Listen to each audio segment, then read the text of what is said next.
Bueno, ¿cómo sería Chile si fuéramos solo 100 personas? Esto plantea el libro 100 chilenos, que reduce a una pequeña escala a la sociedad chilena y la reúne, además, para conversar sobre sus diferencias e intercambiar ideas sobre los temas más importantes del país. Vamos a hablar sobre este texto. Estamos para eso junto a Macarena Sea. Ella es subdirectora de investigación aplicada del Centro de Políticas de la Universidad Católica, que son los que han llevado adelante este ejercicio de los 100 chilenos. Bienvenida y muchísimas gracias por estar con nosotros. Hola, Carla.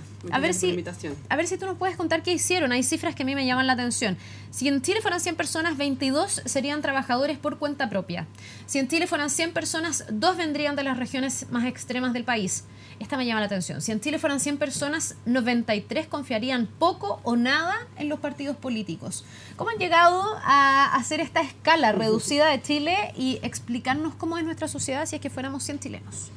Bueno, nosotros hicimos este ejercicio el pasado sábado 8 de abril, en donde reunimos a 100 personas que nosotros dijimos que son testimonio de la realidad de Chile.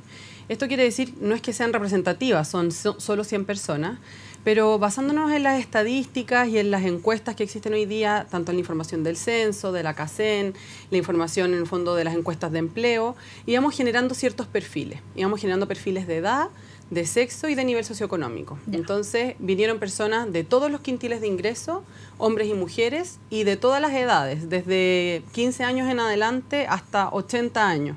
Entonces iban cumpliendo con estos perfiles y además nosotros le íbamos agregando otras variables de diversidad, en dónde estaban, en qué áreas trabajaban o si no trabajaban. Entonces así fuimos haciendo un Chile bien diverso en estas 100 personas. Ya, o sea, ustedes primero tuvieron como los parámetros para saber a qué 100 chilenos convocar. Lo que yo dije recién, por ejemplo, si Chile fueran 100 chilenos, 2 vendrían de regiones extremas. Exacto. Entonces ustedes trajeron a 2 personas de regiones extremas dentro de los 100 que convocaron. Después trajeron, no sé, a 93 desconfiados. Yo creo que era un poco difícil, pero era un poco difícil de ver esas variables más blandas. Como lo seleccionas de antemano. Exacto. En el fondo. Pero la selección fue a través de informantes clave. Nosotros ocupamos las redes que tenemos nosotros, más nuestro socio, que es las Embajadas de Pirque. Y en el fondo extendimos esta búsqueda a lo largo de todo Chile, y si no era la misma persona que nosotros conocíamos, esa persona podía conocer a otra persona que cumplía con esas características, y así íbamos haciendo como este método bola de nieve para llegar a la persona que cumplía con esos criterios. Ya. Y efectivamente vinieron de todo Chile, y la idea era que vinieran a hablar sobre confianza, en el fondo que nos vinieran a dar sus testimonios sobre por qué confían y por qué desconfían, y después hacer propuestas, porque ese era el impulso de este encuentro. No solo quedarnos en el diagnóstico, creemos que hay harto diagnóstico hecho ya, de hecho se ha transformado también incluso en un lugar común de que Chile está bastante desconfiado, etcétera. Nosotros creemos que las propuestas es posible hacerlas, y es posible hacerlas desde los ciudadanos. Y por eso esta invitación a que vinieran a conversar sobre cuáles creían ellos que eran las salidas o las iniciativas para poder salir de esta Ahora, crisis. Tú me decías recién, no es fácil de antemano el seleccionar gente en los aspectos más blandos. Por ejemplo, el tema de la confianza, que era aquí el punto central.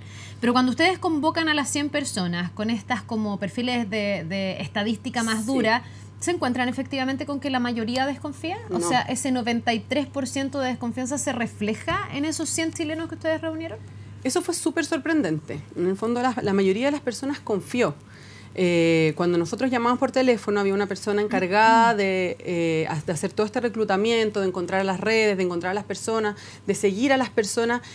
Cuando la persona te decía que sí, se le hacía un seguimiento a esta persona para darle confianza. Se le entregaba una carta, por supuesto, de los 2 socios en donde estaba la invitación, etcétera. También había una página web en donde las personas se podían meter si tenían alguna inquietud. Pero en general la respuesta fue súper positiva. Las personas confiaron rápidamente, diría yo. Eso es bien sorprendente. También hay que decir que estuvo mediado por estas redes, en el fondo. En general era alguien que se conocía previamente, el que te invitaba, y eso, en el fondo, te genera confianza de que es algo que efectivamente va a pasar y que no es algo raro o una trampa, etc. Ya, pero después se logra establecer, porque esa es la confianza en esta actividad, en el entorno, en la convocatoria, pero efectivamente, como estaba el tema de la desconfianza en el centro, las personas reconocen desconfianza hacia las instituciones, hacia los partidos políticos. Eso sí existía, por más que confiaron en la dinámica y en esta iniciativa, sí existía esa desconfianza hacia lo que está institucionalizado, que pareciera estar ahí como la gran crisis que atraviesa Chile, y no solo Chile, esto es algo bien mundial, digamos. Sí.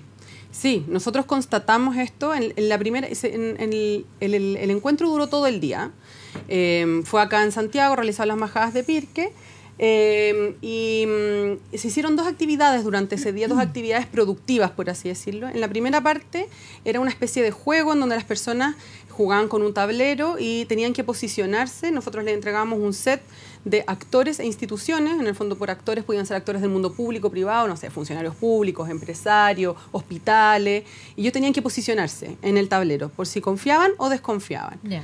Y luego tenían que contar historias que sustentaran el por qué ellos habían decidido ponerse en el tablero en confianza o desconfianza. Entonces nosotros recogimos información muy rica de por qué estas personas, porque te cuentan historias muy íntimas, personales, de por qué confían o desconfían, o por qué o algo que le pasó a un cercano hace que ellos confíen o desconfíen. Y efectivamente el diagnóstico es bastante triste, por decirlo de alguna forma, en que estamos atravesando por una crisis de confianza. Las personas confían poco en los distintos mundos, pero también hay luces de cómo se puede cimentar y cómo puede acrecentarse la confianza y cuáles son, en el fondo, las llaves para que las personas puedan confiar. Ya, pasemos a ese tema, que me parece que es el menos visto. Ya está claro que estamos en un problema de confianza, pero ¿qué cosas, qué vías de solución, qué alternativas o llaves, como dices tú, pudieron encontrar en esta dinámica para repavimentar ese camino de confianza en Chile? Mira, la primera es que las personas esperan servicios de calidad.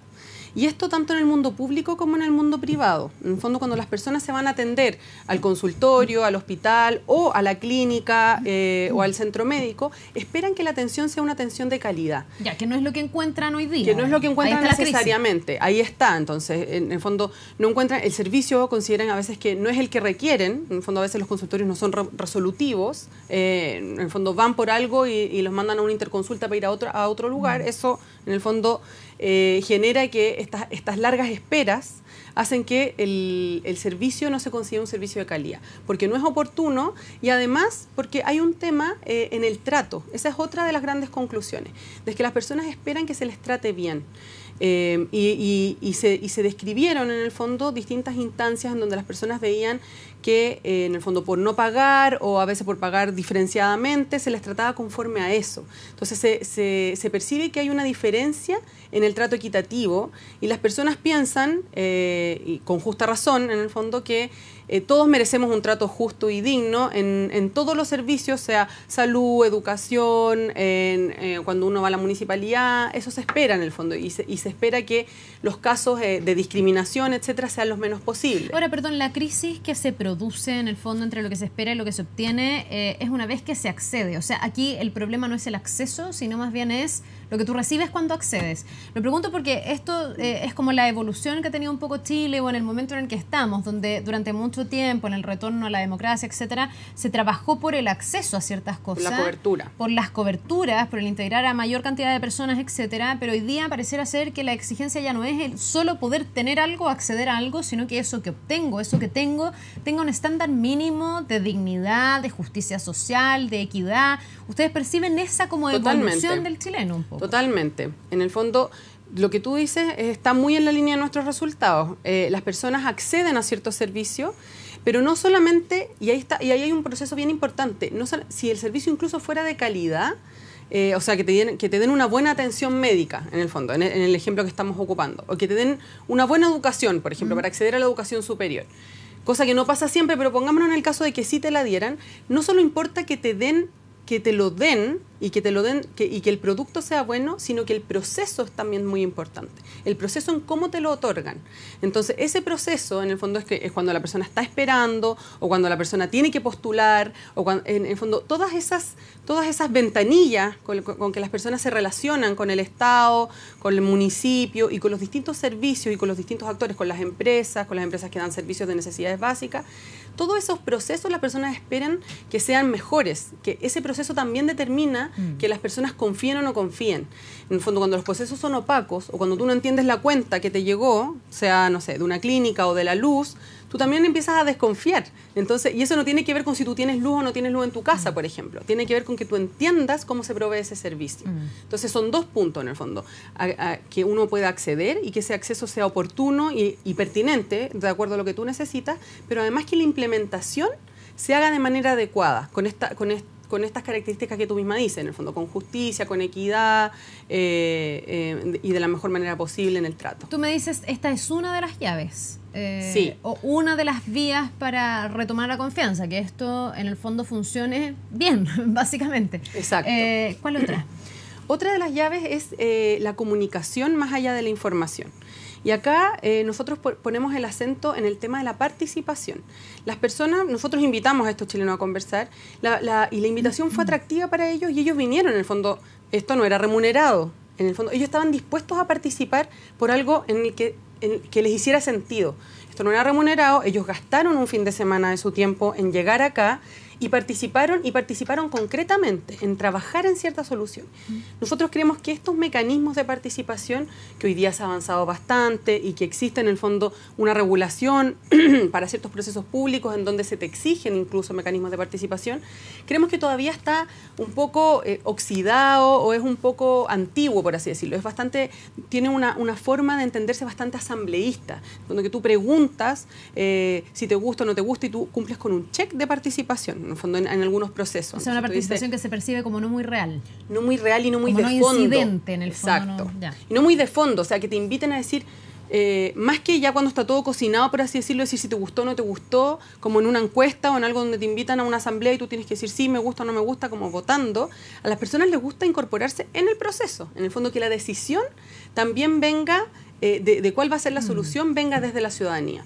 Y esto nosotros creemos que, bueno, la OCDE en su última publicación, que es de este año, habla de estos procesos participativos, en el fondo que los servicios, tanto públicos como privados, al final son coproducidos entre el que te entrega el servicio y el que recibe el servicio. Ahora, Macarena, a mí ahí se me abre una interrogante. Cuando sí se generan esos espacios, que no sé si a lo mejor no cumplen con la forma, me parece atractivo lo que tú dices. En el fondo no solo se trata de abrir espacios de participación, sino también que esa participación la gente la perciba como real, como incidente, como que de verdad se está escuchando y no solo se está poniendo como un ticket de decir, sí, mira, aquí la gente participó.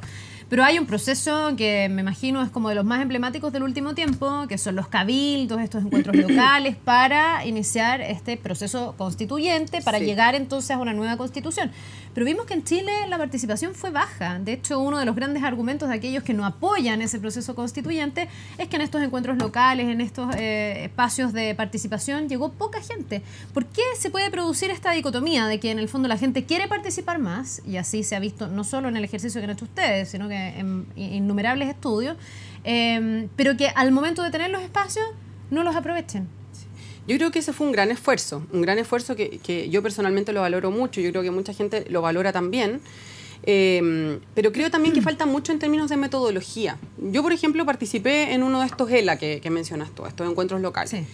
Y la metodología no estaba clara en el fondo. ¿Qué era lo que tenía que hacer uno? ¿Cómo tenía que avanzar? Se hicieron algunos manuales, pero no era tan claro y además es un gasto de tiempo. O sea, yo lo hice porque soy motivada y me imagino que la gente que lo hizo también tenía que cumplir ciertas características, ciertos sesgos, en verdad, que hacen que tú participes, más que tienen que ver con tu motivación, etcétera. Yo creo que hoy día, y también respondiendo al punto que haces tú, falta encontrar lugares en donde las personas puedan participar de manera más rápida, más que convocarlos a una asamblea, como te digo. Quizás, no sé, los establecimientos educacionales, no cargando más los establecimientos educacionales, pero quizás cuando se va a buscar a los niños o a dejar a los niños a los colegios, es un espacio en donde la gente podría participar, por ejemplo. O en las salas de espera, en los consultorios, en los hospitales, también podrían ser espacios que se podrían ocupar para que las personas participaran de otra manera. En el fondo, que son espacios en donde hay tiempos muertos, por decirlo de alguna forma, y que las personas ya están ahí y no tienen que hacer otro gasto de tiempo adicional, y esos espacios se podrían reconvertir para que se pudieran participar de manera real. Ahora, pero lo que tú dices supone que no solo tuvieran que tener espacios para participar, sino que esa participación tuviese necesariamente que tener una respuesta donde eso sea incidente, porque pensando un poco en lo de la Constitución, la gente puede decir, ¿para qué voy a participar si igual la decisión no va a resultar? No la decisión la va a tomar otro. O sea, ya, yo voy a dejar ahí para que tengan un insumo lo que a mí me gustaría de una constitución, pero al final esta decisión la va a tomar el próximo Congreso. Van a ser los políticos de siempre los que van a decidir a nombre de todos nosotros. Bueno, así es un sistema democrático, además, como el nuestro, pero en el fondo podría haber cierta crisis entre la expectativa de que tu participación va a construir o va a determinar ciertas cosas y que después en realidad tu participación sea usada como una base que no necesariamente es incidente, que no es vinculante, quiero decir. Sí, yo creo que ahí hay harto espacio, en el fondo como ir pudiendo determinar qué cosas pueden ser vinculantes, qué aspectos pueden ser vinculantes y en qué medida esa participación puede ser vinculante. Pero también creo yo que tiene que ver con lo que te decía yo al principio, comunicación más allá de la información. La comunicación es bidireccional y yo creo que hoy día tanto el mundo público como el mundo privado tiene una comunicación unidireccional. En el fondo tú haces algo que se entrega al otro y en alguna medida ese otro te puede entregar una cosa de vuelta, a lo mejor, como como lo que pasó en estos encuentros, pero después yo no recibí ningún feedback de cómo se ocupó esa información. Entonces, en el fondo, esto es comunicación. En el fondo, se requiere de que haya un proceso en donde yo voy y viene la información de vuelta, para que las personas puedan, en el fondo, satisfacer o gratificar, como dices tú, de que el esfuerzo, el tiempo que ocupó, en alguna medida está siendo valorado, considerado.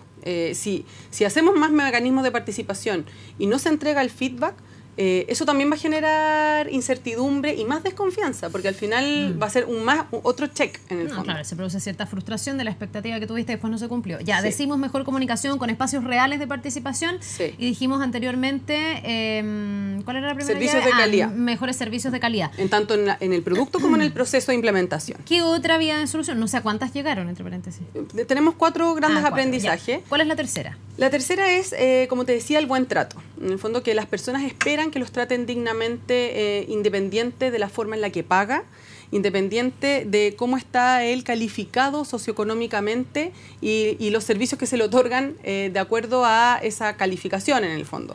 En el fondo, si tú, no sé, en el sistema antiguo educacional, tú ibas a un colegio, a una escuela pública, a una escuela particular subvencionada y a una escuela privada. Y las personas tenían en su mente, en el fondo, la idea de que mientras tú más pagas, mejor te tratan, por así decirlo. Entonces, eras mejor tratado en las escuelas privadas, después un poco mejor tratado en las particulares subvencionadas y peor tratado en las municipales. Entonces, esas distinciones son las que generan desconfianza porque se cree que el trato, en el fondo, debería ser completamente no sé si igual, pero equitativo para cada una de las personas independiente de la forma que paga. Lo mismo en la salud, en el fondo, de que hay personas que se atienden totalmente gratis, hay personas que copagan en el fondo con el tema de FONASA y hay personas que se atienden totalmente privado a través del sistema privado de ISAPRE. Y también existe esta misma idea de que la atención y el trato con los usuarios es completamente distinta por tu forma de pagar. Entonces ellos piensan, eso salió en las conclusiones, que la forma de pago no debería incidir en el trato. En el fondo, el trato debería ser equitativo, justo, similar para las distintas modalidades de pago. Ahora, ¿esto lo constatan en las historias, me imagino que cuentan? Se constatan en las historias. Porque uno podría decir es una idea, da la sensación de que el sistema o los distintos sistemas de distintas cosas es segregado y es como, no sé, discriminatorio entre los que más tienen y los que menos tienen, pero en realidad en el día a día, en lo cotidiano, en Chile tenemos casos de segregación cotidiana súper altos. Me imagino que en esas historias se revela, ¿no? Se revelan, en el fondo se revelan. Me acuerdo en este minuto de una historia que contaba una persona que ella había visto, en el fondo, cómo trataban, por ejemplo, a una persona perteneciente al pueblo mapuche en un consultorio. Entonces ella decía, no entiendo por qué a las personas más pobres, cuando me ha tocado ir a los consultorios, decía esta historia que ella relataba, o las personas que pertenecen a un pueblo indígena, las tratan con desprecio, o es como que no estuvieran. Es como que las personas ni siquiera les dicen buenos días, son invisibles. Son invisibles. ¿Cuál es la cuarta llave, para ir cerrando ya? La cuarta llave es buenos ciudadanos. Y buenos ciudadanos nos referimos con buenos ciudadanos tanto en términos del sistema público, en el fondo los funcionarios y las autoridades, como los dueños de empresas, empresarios, las personas que trabajan en el mundo privado.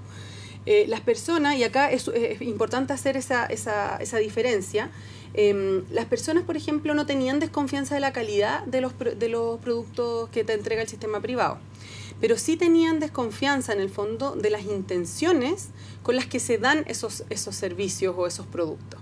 Entonces, la conclusión a la que llegamos nosotros es que lo que se espera para poder confiar es que los mecanismos sean menos opacos, como te decía antes, como para entender una cuenta, cuando te llega una cuenta, para entender los cobros. Pero además que los empresarios, las empresas, vayan más allá del cumplimiento de la ley, sino que cumplan con el espíritu de la ley y que también generen valor compartido con la sociedad. En el fondo ya no se espera solamente que en el fondo tú estés dentro de los márgenes de la ley, que es algo muy importante, pero al parecer no es suficiente. El ciudadano está exigiendo que haya en el fondo la generación de valor social también, cuando uno produce algo, por ejemplo, de que se genere algo que no sea solamente rentabilidad para la empresa, que es legítima, y eso fue súper importante. No se puso en tela de juicio la ganancia, sino que lo que se ponía en entredicho era que la ganancia únicamente, en el fondo cuando la empresa también genera valor social o trabaja, no sé, genera buenos trabajos, con buenos sueldos, con buena calidad del empleo, eso es un valor social en el fondo y eso es valorado. Entonces, buenos ciudadanos y que las autoridades cumplan con lo que se comprometieron y tengan vocación de servicio. En ese sentido, se apeló a eso, en el fondo, que las personas tuvieran vocación por el trabajo que hacen, tanto en el mundo público como en el mundo privado. Que eso sea real y no solo un eslogan, porque en campaña la vocación de servicio se escucha mucho. Para finalizar, ustedes en el fondo todo lo que se ha generado, lo están transformando o ya lo transformaron en un libro. Sí, el libro ya está en imprenta ahora, va a salir hoy día mismo, está en el horno, y mañana lo vamos a lanzar. Mañana 24 ya le escribimos a los 100 chilenos contándole que mañana lo vamos a lanzar con líderes de opinión, porque esa fue nuestra promesa, llegar tanto a los candidatos presidenciales como a líderes de opinión, que en el fondo estas voces hagan eco y que nosotros nos comprometimos a trascender y hacer ese eco de estas historias comunes y corrientes para que puedan iluminar al próximo gobierno y también a la política pública. Bien, pues ojalá que sirva, que sea tomado en cuenta, que se convierta esa participación en algo real, vinculante, incidente. Tienen una página además, 100chilenos.cl, donde podemos ver algunos detalles y ya desde mañana encontrar el libro. Súper interesante, Macarena. Pueden descargar el libro ahí. Ah, y se va a descargar el libro. Se pueden descargarlo y pueden hojearlo también ahí en la página, desde mañana. Ya pues, mucha suerte. Muchas gracias.